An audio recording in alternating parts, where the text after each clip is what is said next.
Greetings, and welcome to Theology Thursdays. We continue reading N.T. Wright's book, Surprised by Hope. We have transitioned into a different part of the book, a different big section of the book in Chapter 5, where we begin to look at what the hope for the future is. Now, N.T. Wright wants to point out that he made an important decision as to the order in which we treat what the future hope of the world is. And it's a really important choice as it comes to his focus. Instead of thinking from the individual person upwards to the rest of creation, he instead wants to invert this order, taking a cosmos to particular vision. And part of the reason is because we in the West are so influenced by individualism, especially within the past 300 years, that so many things have been written from the perspective of if we just get the individual right first, then we can talk about the rest of society or the rest of the world or the rest of the universe. But rather, Wright wants to say that that is actually to get Christian hope wrong to begin with. Rather, Christian hope is a cosmic hope. It's not a hope just for the individual, just for the me and Jesus. The hope is cosmic, and it affects it on a cosmic scale. And so when we start thinking about the big overarching cosmic hope, Wright wants to caution us that there are different ways that we view the world that are so ingrained in our vision that we have difficulty seeing it until we start examining it. And part of what is actually helpful with this is actually recognizing how different the biblical audience in the first century really was than we are in the 21st century. Recognizing how different a place that the original hearers of the New Testament really were in comparison to where we are today. The differences between our times and the cultural milieu that we find ourselves within is helpful for us to recognize maybe there are some cultural things about where we are right now that really are not helpful. Maybe there are some myths that we have within our wider culture, these operating stories that we tell ourselves, or the worldviews that we have that actually don't help but hinder the true biblical understanding of what the future hope of the world is. In this chapter, N.T. Wright is going to highlight two of those myths that we have, the myths being the foundational stories of our culture. And two of these myths that are so ingrained that it's hard to disambiguate them from a truly first century view of the resurrection of Jesus. Once again, it's easy for us to think about me and Jesus and then go broadly out into the rest of expanding into the rest of what the hope of the world is.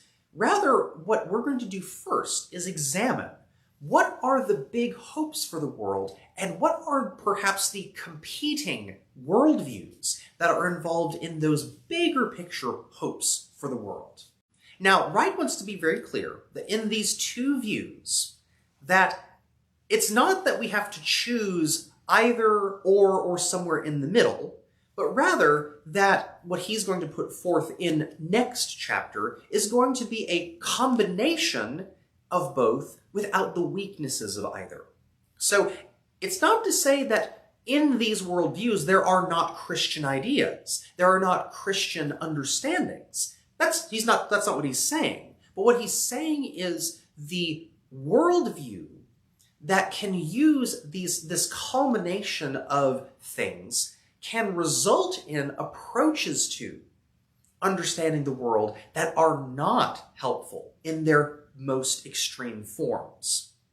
The first is what he refers to as evolutionary optimism, or otherwise known as the myth of progress, and the second being souls in transit.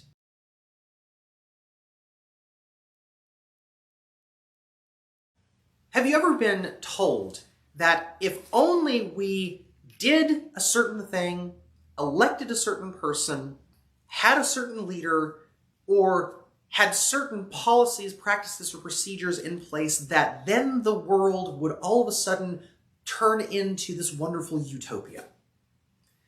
This is a version of what is called the myth of progress. Now, to use N.T. Wright's own examples, what he refers to is in the United Kingdom and in England specifically, he talks about the election cycles that politicians go through in the parliamentary process. And his particular gaze, especially as a bishop in the House of Lords, is one that perhaps can inform us in the United States still. But to see people campaigning on particular platforms that are saying, if you elect me, things will get better. Or if you elect me, things will get fixed. One of the things that Wright wants to caution us about is that in order to go along with these kind of campaign promises, one has to buy into at least some level of understanding that we are progressing to a better state.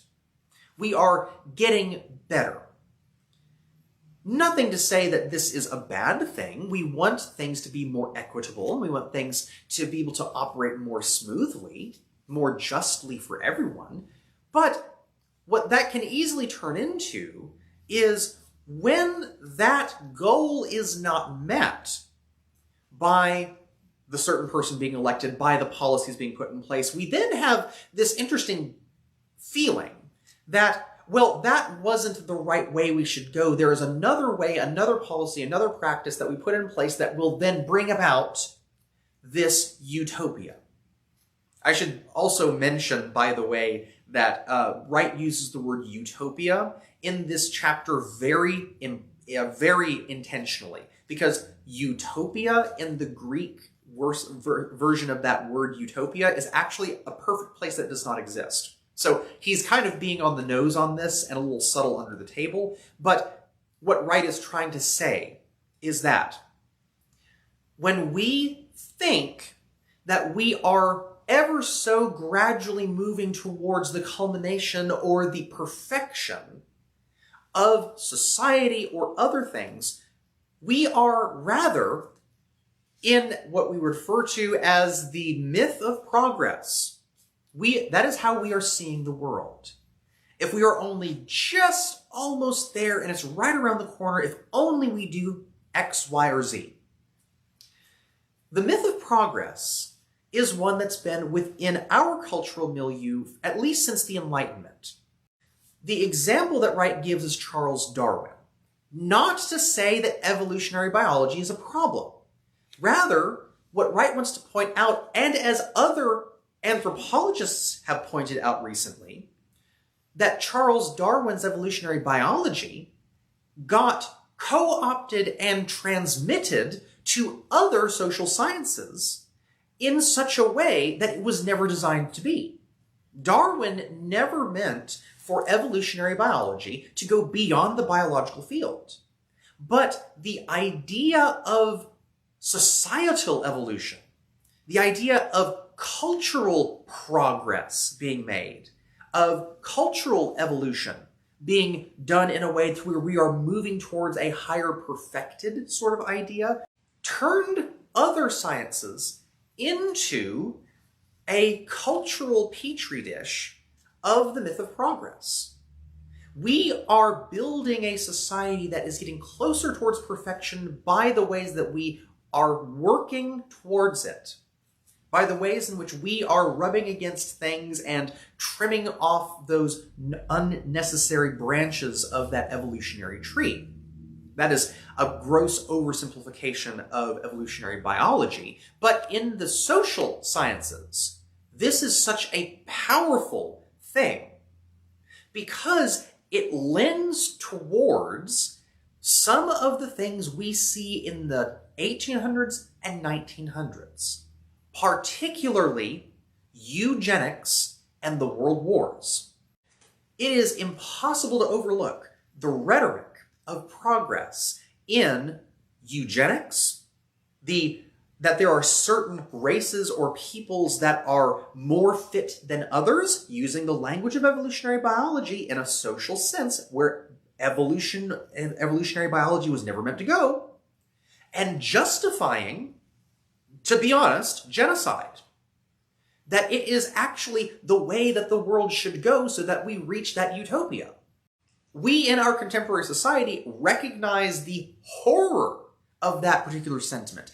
But even Christian thinkers thought this. Even Anglicans got on this train in the 1900s.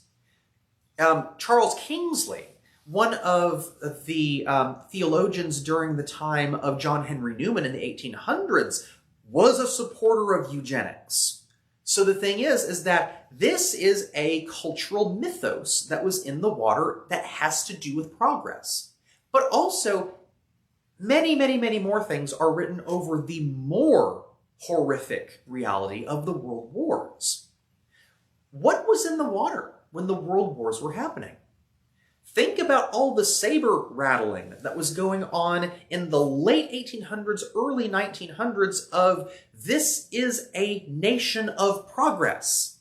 If only the rest of the world shared the vision and the implementation that our nation has, then the whole world would be at peace. You would have no more world hunger, so on and so forth. And then when those myths meet each other, then you have bloodshed unimaginable when all of this breaks loose in the example of Hitler's Germany.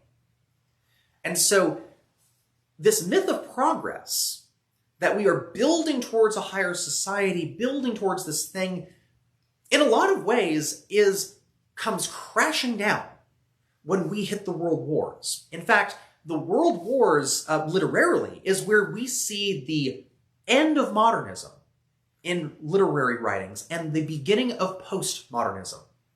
The modernist idea of that we are building towards something and progressing towards something all of a sudden meets the world wars, in which we say to ourselves, not only is this not working, but the very fundamental machinery behind how we think is dysfunctional.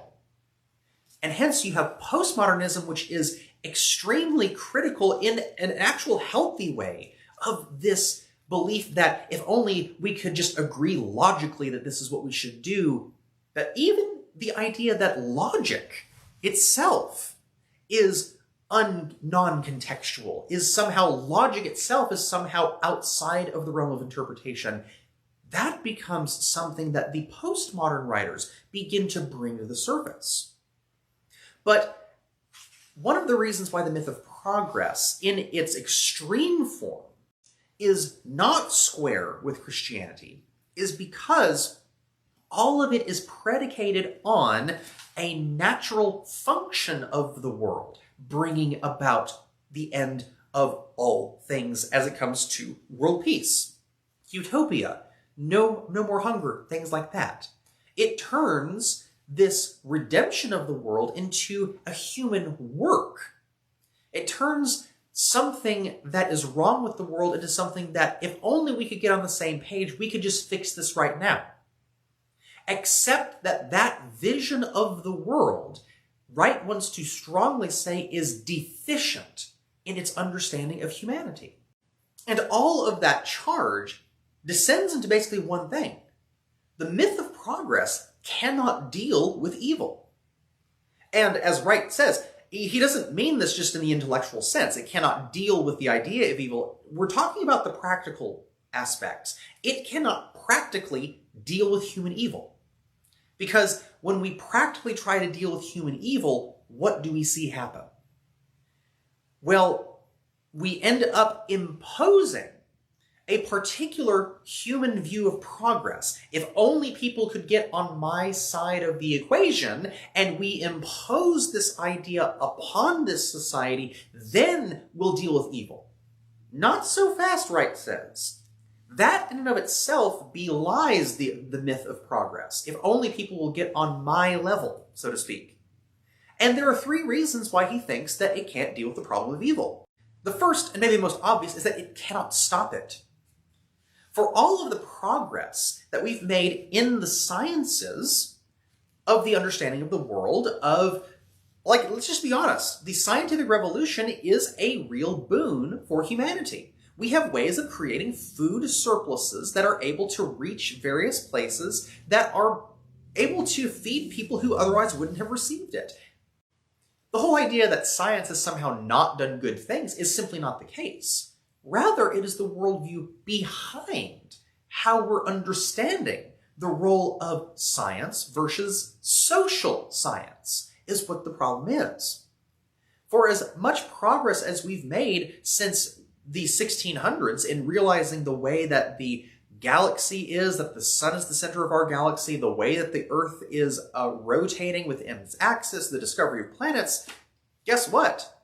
We've still had horrible, horrible things happen in the world. We still have empires that oppress and overtake and kill the innocent.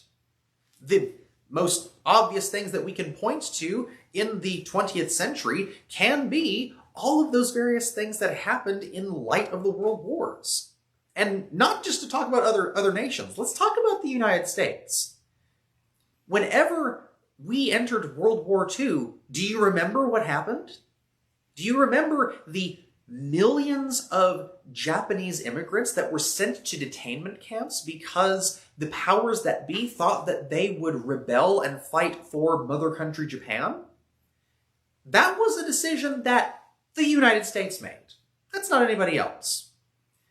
And notwithstanding nuclear warfare, for as much as nuclear technology has enhanced the power industry, we also have to just barefaced say, nuclear technology that is present today was developed in the United States. And the power to end the world was developed within nations such as ours.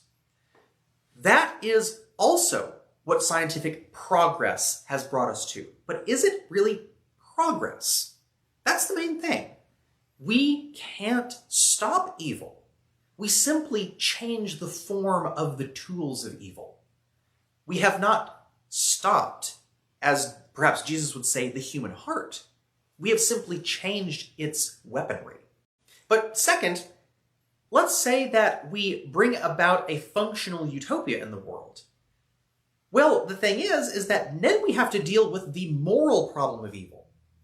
So this is distinct from this more kind of practical problem of evil is burgeoning up in the world and we're not stopping it. Rather, we have to deal with the moral aspect of evil.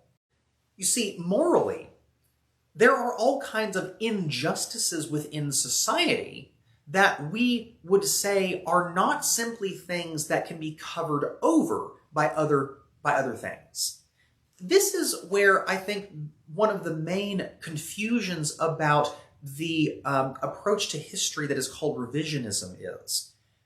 There are some that whenever a modern revisionist gets into the main documents of history, where it might feel like they are, quote-unquote, rewriting history. Rather, when we come to the moral sense, one of the things that the revisionist historian is very keen about is that there are certain parts of history that, by necessity, people are going to frown upon and are not good press for whoever is writing this particular document. It's not good press for Julius Caesar to be able to say, I am the imperator, and then also be able to highlight the military failings of Julius Caesar, because that weakens his PR, if that makes sense. The people would not trust in an imperator who was weak. Well, if you think about it, when the historian goes through that, it's not that the historian is telling a different story about Julius Caesar, it's that the historian is telling a more full account of Julius Caesar. And the more full account of Julius Caesar reveals that Julius Caesar did some pretty awful stuff. Well, that's not any different than when we have to uncover the moral failings of our own history. One of the things that's happening right now is the uncovering of all of the injustices during the slave trade in the United States. It's not that they weren't known before, it's that they're being made more widely known. And that historians are having to not change the story, but rather adjust the story because there is evidence, and lots of it, that the society of which we are built on really is not built upon the strongest foundations, perhaps, as we have been told in our mythos, right? In our progress myth. Maybe that progress myth is not exactly what's going on in the creation of the United States of America. I'll leave that to your own interpretation. But the thing is that mere progress cannot deal with moral evil. It can only cover it, only for later people to come in and uncover and reveal the moral failings, and perhaps expose that progress really wasn't exactly what was going on in the first place. But the third problem of the myth of progress is that it cannot, by its very nature, resolve evil retrospectively. It is not something that can go back and actually really resolve evil. There are things that we can do to make reparations for certain evils that have been done. There are certain things that we can repay, or certain things that we can recapitulate. But there are never things that we can do that will ever be able to go backwards and actually resolve it, and actually make it so that it is, in fact, expunged. So evil, especially as it comes to the historic sense, is not something that progress can ever overcome. In fact, in the myth of progress, it is, in fact, that very assumption that there are going to be missteps along the way to progress that actually reveal the moral failing of the myth of progress. And again, this is not to say that Christians don't believe that there is a progression of goodness. It's just that this modus operandi of the myth of progress cannot be a replacement for a more holistic and balanced perspective for the Christian.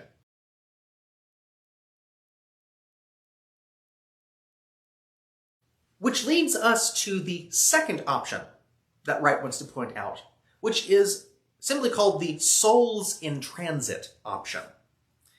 This is where we need to go back and put on our philosophy hats and think about the way in which Plato described the world.